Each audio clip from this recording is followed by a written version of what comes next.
السلام علیکم ورحمۃ اللہ وبرکاتہ۔ میرے بھائیوں، آج ہم 3 سوالوں کے جواب لیں گے جو کسی نے آپ کو نہیں بتائے ہوں گے۔ سوال نمبر 1، کیا قرآن میں میلاد کا ذکر ہے؟ جی ہاں، اللہ رب العزت فرماتا ہے،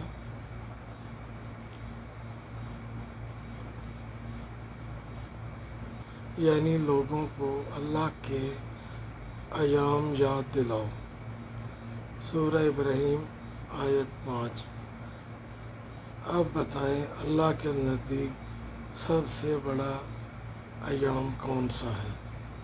وہ دن جس دن رحمت للعالمین صلی اللہ علیہ وسلم دنیا میں آئے۔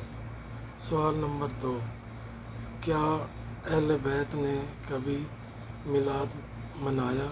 سنیں، امام جعفر صادق علیہ السلام سے پوچھا گیا، یا ابن رسول اللہ، کیا ہم نبی صلی اللہ علیہ وسلم کی ولادت کا دن یاد کر سکتے ہیں؟ امام نے فرمایا، یعنی ہاں ضرور کرو، اور فرمایا اس دن روزہ رکھو، صدقہ دو اور کثرت سے درود پڑھو۔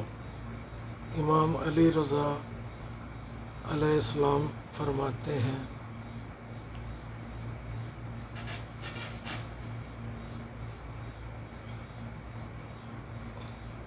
جو نبی صلی اللہ علیہ وآلہ وسلم کی ولادت کی تعظیم کرے اس کے لیے بہت بڑا اجر ہے۔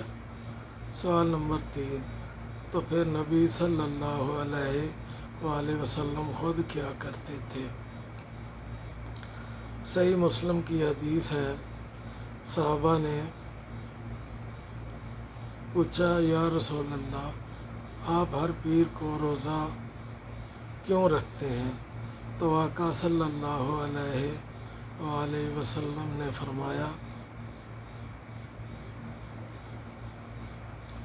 یعنی یہ وہ دن ہے جس دن میں پیدا ہوا۔ سبحان اللہ!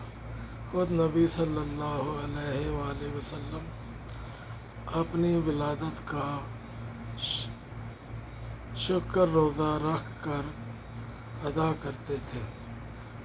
اب سمجھیں روٹین سے ہٹ کر بات۔ میلاد کا مطلب صرف جلوس اور لائٹیں نہیں ہے بھائی، اہل بیت کا میلاد 3 چیزوں کا نام تھا۔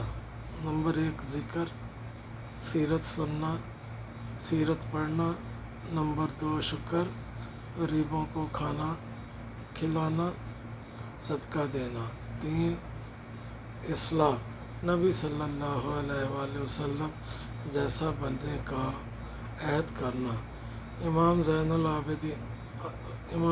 العابدین علیہ السلام ربیع الاول میں پورا مہینہ نبی صلی اللہ علیہ وسلم کی سیرت بیان کرتے تھے۔ آخر میں ایک بات سن لیں، اگر میلاد بدعت ہوتی تو کیا امام جعفر صادق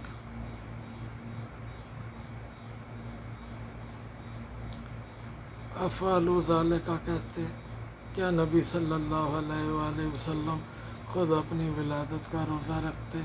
نہیں میرے بھائی، میلاد بدعت نہیں، میلاد شکر نعمت ہے۔ اللہ ہم سب کو سچی محبت رسول اللہ صلی اللہ علیہ وآلہ وسلم نصیب کرے، آمین۔ ویڈیو اچھی لگی ہو تو آگے شیئر کریں تاکہ ہر کوئی اہل بیت کا نظریہ اپنائے اور اہل بیت کے نظریے پر چلنے، اہل بیت کے نظریے کو اپنانے کا سوچیں۔